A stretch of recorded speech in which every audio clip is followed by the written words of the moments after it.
Mas então, né, de onde é que vêm essas regras que os analisadores estáticos verificam? Tipicamente, regras de codificação, né, conjunto de regras, padrões de codificação, podem ser estabelecidos, né, para evitar introduzir defeitos, né, dentro de um projeto, dentro de uma empresa ou dentro de um contexto, né, de um domínio aplicativo, né. Tipicamente a adoção dessas regras é planejada no começo do desenvolvimento, né. Então, esse software deve cumprir com determinadas regras, né? Essas regras vão com vários nomes, né? Coding standards, coding conventions, às vezes coding methods, criteria, coding styles, né? Eu acho que os nomes mais apropriados são, né, de coding conventions ou coding standards, né? Por isso estão destacados aqui. Os coding standards, né, eles podem se aplicar a vários aspectos do código, né, tanto quanto na estrutura do código, né, por exemplo, a estrutura geral do projeto, arquivos, pastas, nome das pastas, né. Há aspectos de error handling, né, então como o software tem, os objetos do software têm que tratar exceções, né, logging, relatórios de problemas, né, tamanho dos módulos, uma classe pode ter máximo 10 métodos, né, chuto lá. Podem ter a ver com o utilizo de bibliotecas, né, então quais funções, por exemplo, do sistema operacional são permitidas ou quais não, como devem ser chamadas, né, com quais parâmetros, quais bibliotecas podem ser usadas e tal. Né? Pode ter a ver com definição de tipo de dados, né, de constantes, uso de características específicas de uma tal linguagem, por exemplo, né, não usar, sei lá, os lambda do Java, por exemplo, né? Ou o utilizo de opções específicas do compilador, enfim, né? Vários aspectos da organização e da criação do código em si. Existem também regras, né, que têm a ver com o que estabelecem padrões, né, de formatação ou de convenção de nomes de variáveis, de métodos, né, ou de como escrever comentários, né. Esses aspectos são importantes, né? Isso geralmente são considerados parte mais do estilo de codificação, né? Coding style. Porque, né? Nesse caso, assim, a diferença, né? A separação entre essas duas classes de regras é que nesse caso, né? Regras de formatação, de convenção de nomes, comentários, o comportamento do código fica o mesmo, né? O comportamento do software. Se você usa uma tal convenção de nomes ou não, o comportamento do software permanece o mesmo, né? Então é uma categoria um pouco diferente do que regras que vão a dizer exatamente quais funções usar ou não, por exemplo, né? Mas ainda assim é importante porque, por exemplo, enfim, código, especialmente considerando vários desenvolvedores, um código organizado que usa um padrão de nomes, né, reduz a possibilidade das pessoas se confundirem e introduzir defeitos, né. Existem alguns conjuntos, né, de regras de codificação bem estabelecidos, né, que realmente têm o nome de standards porque eles são bem amplos e bem reconhecidos pela comunidade, enfim. Um dos mais conhecidos e importantes para Java é o do Software Engineering Institute da Carnegie Mellon University, né? Que é abreviado como CEICERT, né? CEICERT Coding Standards. Vocês podem ver aqui nesse link. Eles têm vários conjuntos de regras de codificação com um enfoque mais em security, né? Segurança. Eles têm regras para várias linguagens, né? Primariamente Java, mas também C, C++, Perl e as extensões de Android, né? Eles têm uma categorização também de regras com severidade, né? Então, quanto é grave não cumprir com uma determinada regra, né? E as explicações. Então, esse é vamos dizer, um conjunto, né? Um coletor de regras de boas práticas de codificação. Aqui tem uma panorâmica né, de quanto, né, na verdade, é o tamanho, né, dessas regras. Então tem um conjunto de recomendações, né, que eu entendo, não são obrigatórias, né, são sugestões, e um conjunto de regras que de fato são coisas obrigatórias, que se vocês se você não fizer, vai introduzir algum defeito, né. Cada uma dessas regras, né, que é mais um tópico, né, tem o locking, methods, object orientation, caracteres e stringas, expressões, né. Cada uma dentro tem uma lista, né, um conjunto de regras individuais, né. Então, cada um desses elementos aqui dentro tem uma lista, né, de regras, né. Né, enfim, alguns analisadores estáticos, né, tentam verificar essas regras. É claro que nem todas, né, podem ser verificadas de forma automática, de um jeito fácil. Alguns exemplos, né, porque eu acho interessante ver exemplos, depois vocês podem ir, né, nos links e em mais detalhes, né, por exemplo, uma regra fala, né, que não pode usar, ou não é para usar o método equals para comparar dois arrays, né, em Java, aqui estamos falando do Java. Né, isso provavelmente vocês sabem, não sei, mas, né, qual é o problema aqui, né, que assim, né, o método equals aplicado aos arrays, na verdade, ele verifica, né, compara apenas as referências. Então, parece que você está comparando o conteúdo do array, né, mas na verdade você está comparando apenas a referência dos arrays, né. Então, provavelmente, se você está usando equals em um array, provavelmente isso é um bug, defeito que passou despercebido, né. É um mau uso do método equals, né, nesse caso. Então, né, essa regra, né, fala de não usar esse método nos arrays. É relativamente fácil, né, de criar um analisador estático que verifica essa regra, né. Outra regra, né, isso talvez às vezes deixa mais perplexidade, né, deixa mais...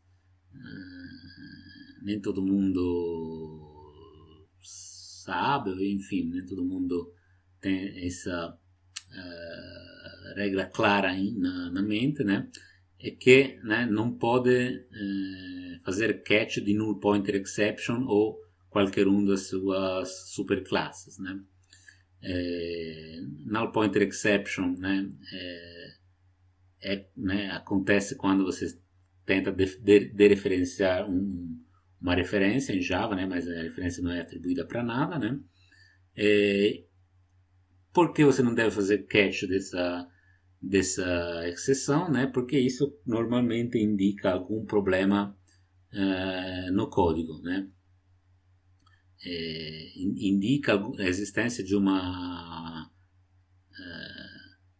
dereferência para um ponteiro vazio, né? Que tem que ser consertado no código, né? Então, se aconteceu um pointer exception, tem alguma coisa errada no código, provavelmente, então tem que colocar ali uma verificação, né?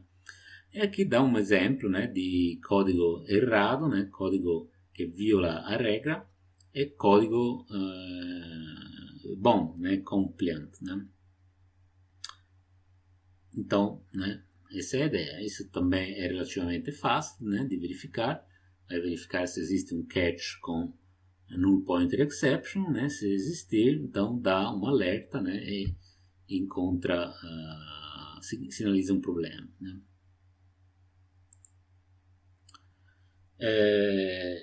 Assim, nem todas as regras, né, são tão simples, né? Então, tem regras que se sabem e introduzem vulnerabilidades, introduzem problemas, mas nem são todas tão fáceis de ser verificadas de jeito automático, né? Com análise estática, né? Ou mesmo, enfim, talvez com análise executando, sim, né? Por exemplo, essa regra aqui, né? IDS 04J, né? Safely extract files from zip input stream, né? Basicamente, ele fala de extrair arquivos compactados de forma segura, né? Olha, por quê? Porque o que pode acontecer com um arquivo compactado, né? Qual é o problema? Bom, isso não é tão intuitivo, né? Por isso que essas regras são importantes, porque elas realmente coletam o conhecimento de pessoas, né? Que experientes, né? Com experiência. Então, né? Aqui ele fala, o processo de extração pode causar um consumo muito grande de recursos, né? Possivelmente resultando num ataque de denial of service, né? Então, quando basicamente os recursos do sistema são esgotados, né? Nessa operação de descompactar o arquivo, né? Isso porque o algoritmo, né, de zip, né, do formato zip, pode produzir ratio, né, pode comprimir muito, né, pode comprimir arquivos muito grandes em arquivos muito pequenos, né.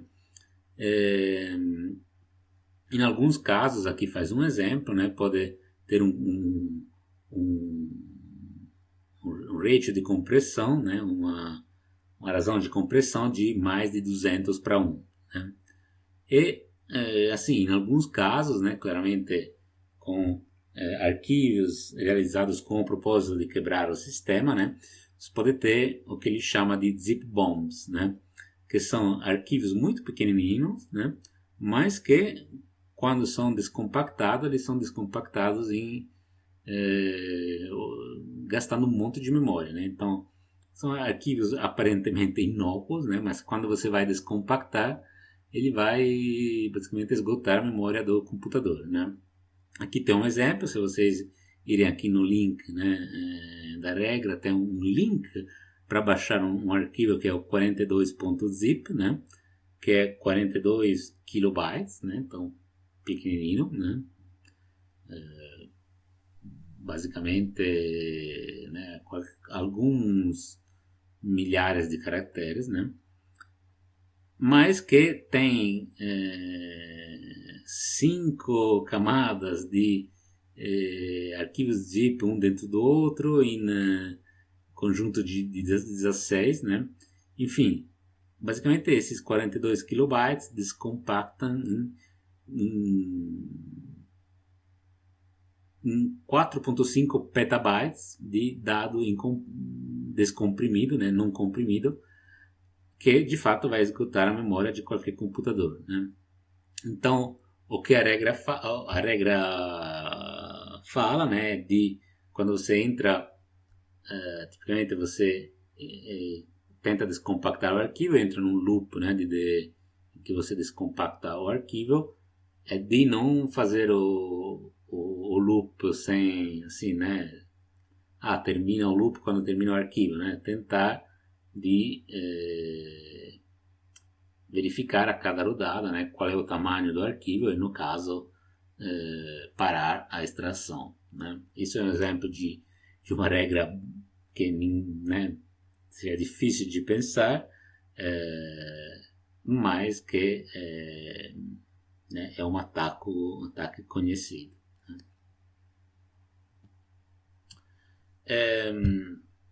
Além dessas regras, né, que são voltadas mais para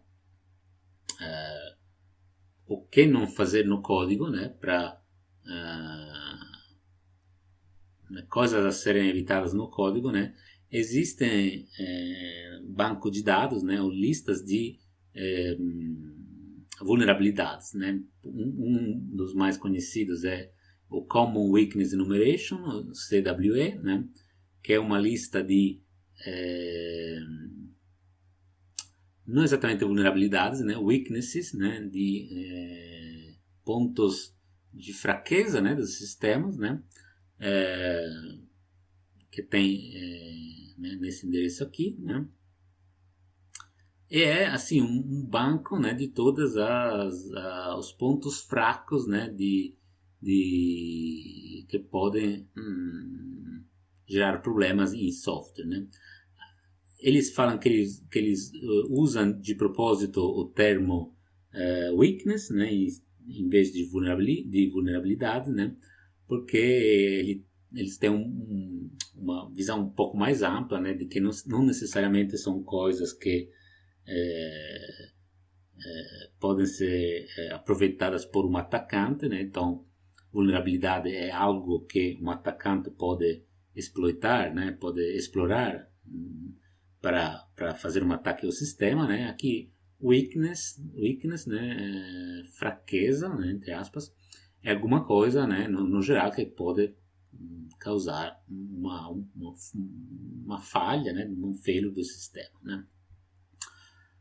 Aqui tem por exemplo, né, usar size of em um ponteiro, né, em um ponteiro alocado, né, aqui a descrição, ponteiro alocado com malloc, né. Basicamente aqui a ideia é que, de novo, é uma má interpretação da linguagem, né, o desenvolvedor ele acha que está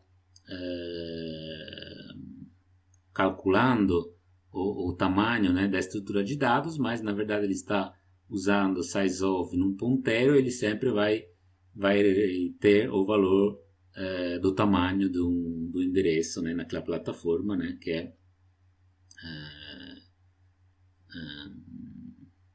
né, word size do 8, né, entendo, mas enfim, a ideia é que é sempre um valor fixo, que é o tamanho do ponteiro, na verdade, né. Então, isso provavelmente, né, que more often than not, isso indica algum defeito, né, algum bug. O CWE, né, também ele tem um top 25, né, top 25 de vulnerabilidades ou fraquezas mais exploradas, mais recorrentes, né. Então, isso é enfim, é uma forma de manter quais são os problemas maiores em sistemas, né?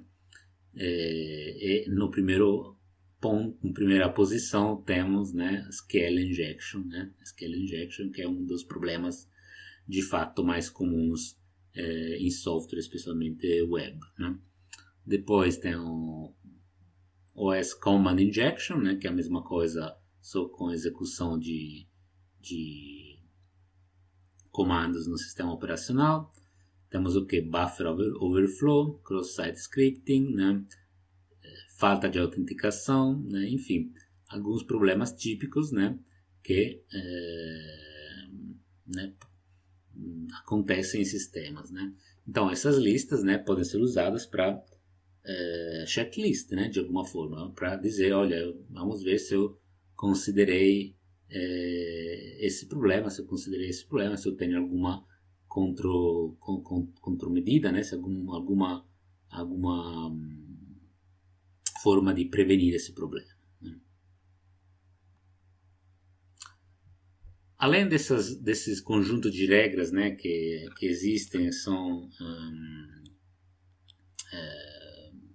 mantidos por comunidades, né, enfim, algumas ferramentas de análise estática também têm as próprias listas de regras. Um exemplo muito bom nisso é o PMD, né, que tem uma link para as regras do Java do PMD.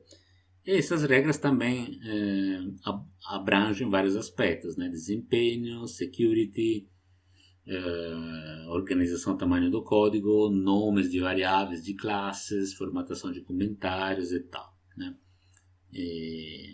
Então, como a gente está começando a ver, tem vários conjuntos de regras, né, vários listas de regras, né, em vários lugares, né. Aqui tem alguns exemplos, né? Também avoid reassigning parameters, né? Assim, ele fala simplesmente que não é recomendado, não é uma coisa para fazer de usar os parâmetros de uma função como variáveis, né? Então, usar variáveis temporárias, né? Então, aqui está atribuindo um novo valor para o parâmetro, né? Isso não é recomendado porque pode causar confusão, né? Eu acho que é por isso, né? Outra um pouco mais alternativa, vamos dizer, né? Um pouco que talvez não seja fácil de pensar, né? Consecutive appends should use, né? Aqui basicamente ele fala da classe string buffer, né? Do Java, são coisas às vezes bem específicas, né? Por isso que essas regras elas, né, têm embutido o conhecimento dos pessoas, dos experts, né, experientes na área, né? Porque às vezes são coisas bem específicas, né? Que ele fala que a classe string buffer, né, que é usada para concatenar strings, né? Você não deveria todas as vezes chamar append na variável inicial, né? Mas deveria concatenar, né, as chamadas de append, porque assim vai produzir um código compilado, né, um bytecode menor, e vai ser mais rápido, né? Essa é uma regra do conjunto de performance, né? Aqui está performance. Então, se você quer performance, né, se você quer desempenho, em vez de fazer assim, né, de dizer que no string buffer você coloca hello, depois você coloca full, depois coloca word, tem que chamar um atrás do outro, né? Porque, na verdade, né, não é uma boa prática para a organização de código, né? Então, depende também qual propriedade do código você quer, né? Existem também um outro conjunto de regras bem conhecido, bem importante, é o MISRA, né? Isso se aplica para C, C++, né? E em particular vamos dizer, o standard, né? O padrão de fato para sistemas críticos, né? Sistemas críticos, tem sistemas de aviões, sistemas de trens, né? Sistemas embarcados que podem causar danos, né? Isso tipicamente é usado esse padrão, né? E a ideia desse padrão é bem simples, basicamente ele limita, né, a forma de utilizar a linguagem, né? É um padrão proprietário, né? Então ele tem o copyright dessa Motor Industry Software Reliability Association, né, MISRA, nasce para veículos, né? E qual é a ideia, né? A ideia é bem simples. Eu aqui deixei em inglês, né? Que peguei mesmo do documento que descreveu o padrão, né? Qual é a ideia? Que o programador comete enganos, né? Comete enganos, então ele introduz defeitos, né? O programador às vezes não entende a linguagem, né? Então pode usar as coisas do jeito errado, né? É a questão do equals, né? Que a gente tem visto antes. Às vezes o compilador não faz o que o programador espera, né? Então isso é outra camada de problemas que podem ser introduzidos. Às vezes o compilador tem defeitos também, né? Porque é um software também. Ou às vezes acontecem problemas em tempo de execução, né? Então, para todas essas razões, a solução é limitar o uso da linguagem, né? E quando eu falo limitar o uso da linguagem, assim, realmente eles tomam, né, a sério isso. Então, se você olhar a definição do MISRA, né, tem algumas regras que são, bom, goto statement shall not be used, né? Não usar goto. Bom, isso a gente sabe, né? Goto é o mal, né? É o demônio, né? Não usar continue, né? Então, dentro de um loop, não usar continue. Isso já, acho que já, né? As pessoas já fazem isso. né? E para loop, né? Agora para iterações, né? Para qualquer iteração, né? E statement de iteração, comando de iteração, deve ter no máximo um break, né? Um break statement dentro, né? Então, né? Isso também, né? É uma limitação. 14.7, né? Uma função deve ter um único ponto de saída, né? Que deve ser no final da função. Isso aposto, né? Que a maioria de você não faz, né? Ou pelo menos a maioria dos desenvolvedores não fazem. Pelo menos pelo, né, o que eu tenho visto em programação a objetos, né? Eu coloco 3 ou 4 returns dentro de uma função, né? Isso é claro, né? É mais fácil, né, de programar, mas é mais difícil de entender, né? É mais fácil de introduzir defeitos, né? Essa outra, né, fala que todos os comandos que estão no corpo de um switch, while, do, etc., né, devem ser compostos, né? Isso quer dizer que devem estar entre chaves, né? Então não pode ser o if é um comando só, não, deve ser if, chaves, comando, fechadas, chaves, né? Isso porque, de novo, é mais fácil, né, cometer enganos, né? Sem, e fica, assim os enganos ficam mais evidentes, né? Outro exemplo, né? Todos os comandos if-else, né? Todos os construtos if-else devem ser terminados com o else, né? Mesmo no caso que não tenha nada, né? Isso é interessante, né? Então, né? Você tem vários if-else, né? If-else if-else if, né? Então deve ter também um else que pega o caso genérico, né? Então, né, esse é, vamos dizer, um paraquedas, né? Então, isso deve ficar claro que tem outra possibilidade, né? Isso é claro, né? Não colocando nada, né? O comportamento do sistema não é alterado, mas isso deixa claro, né, para quem vai programar em cima desse código, que aqui tem uma terceira possibilidade, tá? E agora, né, vamos com as proibições mais punk, vamos dizer, né? Né, 2 pontos bem hardcore, né, eu diria, né, do MISRA é que, né, não tem recursão, não pode ter alocação dinâmica, né? Então, né, functions shall not call themselves, either directly or indirectly, né? Então, não pode ser usado funções recursivas em safety related systems, né? Então, sistemas que têm requisitos de safety não podem usar funções recursivas, né? Então, tem vários problemas, né? Pode esgotar a memória do stack, né? Pode ter problemas de tempo, enfim, né? Então, melhor não usar, né?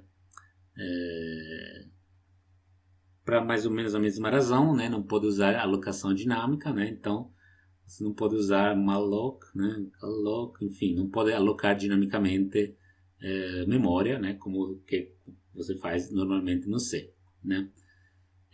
Então, né? Esse é um ponto interessante, porque às vezes para obter mais confiabilidade, mais safety, né? Às vezes é melhor não usar, né, as features mais avançadas da linguagem, né? Isso por quê? Porque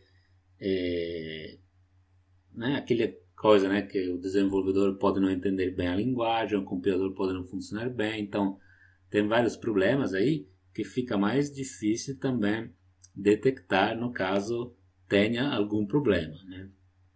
Então isso é uma dica boa também para programas do dia a dia, né? Então, às vezes, eu sei, né, que as pessoas querem usar todas os últimos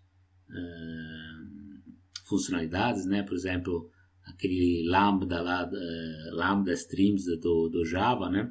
Que são muito úteis, né? Mas pensem bem às vezes, né? Se você está fazendo realmente o que você quer fazer ou você não está introduzindo algum defeito, e também se a pessoa que depois vai trabalhar naquele código vai conseguir entender, não vai introduzir algum defeito porque ele não tem entendido bem né, o que o código está fazendo, né? Então, às vezes, né, o mais simples, né, é o que é mais fácil de verificar, né? Outro ponto importante é que né, temos visto tem um monte de padrões, né, tem um monte de regras, um monte de conjuntos de regras. Muitas vezes, né, essas regras podem ter conflitos, simplesmente porque às vezes algumas são regras para security e algumas são regras para desempenho, né? Então, às vezes, tem que escolher, né, o que é mais importante para o seu sistema, o seu software, né? E isso é feito claramente, né, com base nos requisitos do sistema, né? Então, dependendo se para o sistema é mais importante desempenho ou security, você vai escolher as regras adequadas, né? Em alguns domínios, em algumas áreas, né, existem regras obrigatórias, né? Como o caso do MISRA em alguns, né, domínios críticos, né? Um exemplo de conflito, né? Aqui não vamos muito nos detalhes do que a regra fala, né? Mas se vocês pegarem a regra do 6cert VNA 05J, né? A solução, né? Assim, o que você tem que fazer para cumprir com essas regras, né? É de declarar os atributos, né, de classe como volatile, né? Isso, volatile vai mexer com a memória do Java, enfim, é uma coisa bem detalhada, né? Coisas que tem a ver com thread, isso não vou em detalhes, né, aqui. Se vocês têm interesse, podem ir aqui no link e ver toda a descrição. Mas qual é a ideia? Bom, essa regra fala para vocês usarem volatile, né? Tem outra regra do PMD, por exemplo, que fala, né, se chama avoid using volatile, né? Né, então, eles falam, né, que é usada, né, para questões de desempenho, né, mas não, né, é uma má prática, né, pelo menos não deveria ser usada para questões de manutenção e de portabilidade, né? Então, às vezes tem esse problema. Bom, eu quero, né, não pode simplesmente uma coisa, portanto, não pode simplesmente decidir, eu vou usar todas as regras, porque vai ter esses problemas aqui, né? Então, uma regra fala de fazer uma coisa, a outra fala para não fazer, né?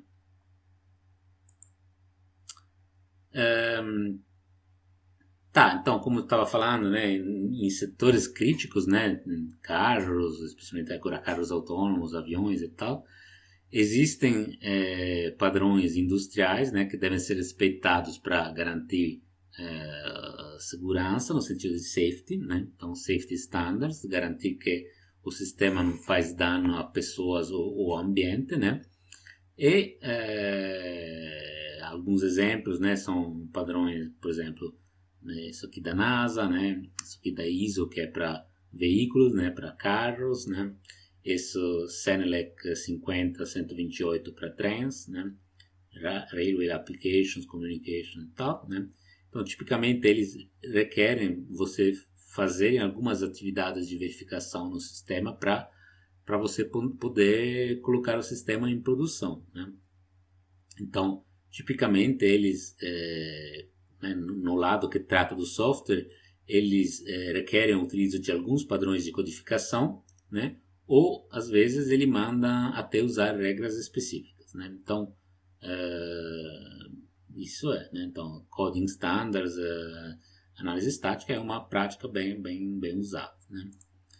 Se aqui a gente pegar o exemplo do ISO 26262, né, que é Road Vehicles Functional Safety, é um dos mais novos padrões para carros, né, pensado com a ideia de carros autônomos também, né. Então ele fala, bom, na parte de desenvolvimento do produto no nível de software, né, para apoiar a corretude, né, do projeto da implementação do código, né, coding guidelines, né, para modelagem, ou para a programação devem cumprir com os tópicos listados na tabela 1, né. Então aqui tem vários conceitos, né? Uso de técnicas defensivas, uso de naming conventions e tal, né? Ele fala, né? Coding guidelines são diferentes para cada linguagem de programação, né? Enfim, que faz um exemplo, né? Misra C, que é aquelas que a gente tem visto antes, né? Que não pode usar recursão e tal, né? São, né, coding guidelines para a linguagem C, né? Então eles um requisito, né, se você desenvolve para esse tipo de sistema é usar algum coding standards, alguma lista de regras, né, e verificar essas regras claramente.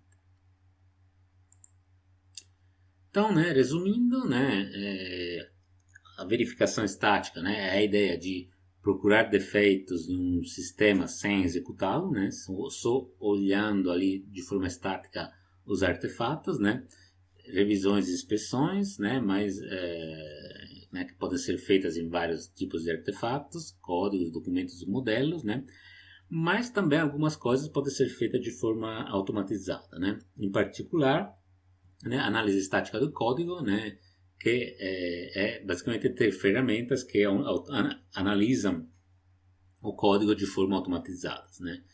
Elas vão procurar defeitos conhecidos com base em alguns padrões, alguma lista aí, que né, de defeitos conhecidos, né, e enfim, quais listas ou quais regras usar é definido, né, com base nos requisitos do sistema. Então, né, isso é uma coisa que tem que ser feita olhando os requisitos do sistema, né?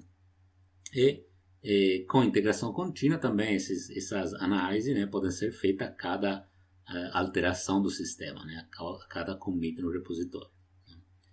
Existem também algumas ferramentas, às vezes, que fazem alguma verificação automática em coisas que não é código, em modelos da arquitetura, coisas assim, mas são bem específicas, né? Eu diria bem, às vezes de coisas de pesquisa, enfim, o que é mais estabelecido no nível de empresa, né? Coisas mais práticas é realmente a análise estática do código, tá? Bom, referências, né? De novo, o livro do Somerville tem uma seção do capítulo 15, né? 15.1, que é exatamente sobre isso, né? E também, de novo, o capítulo 8 desse livro Software Engineering Theory and Practice do Fleischer e Ackley.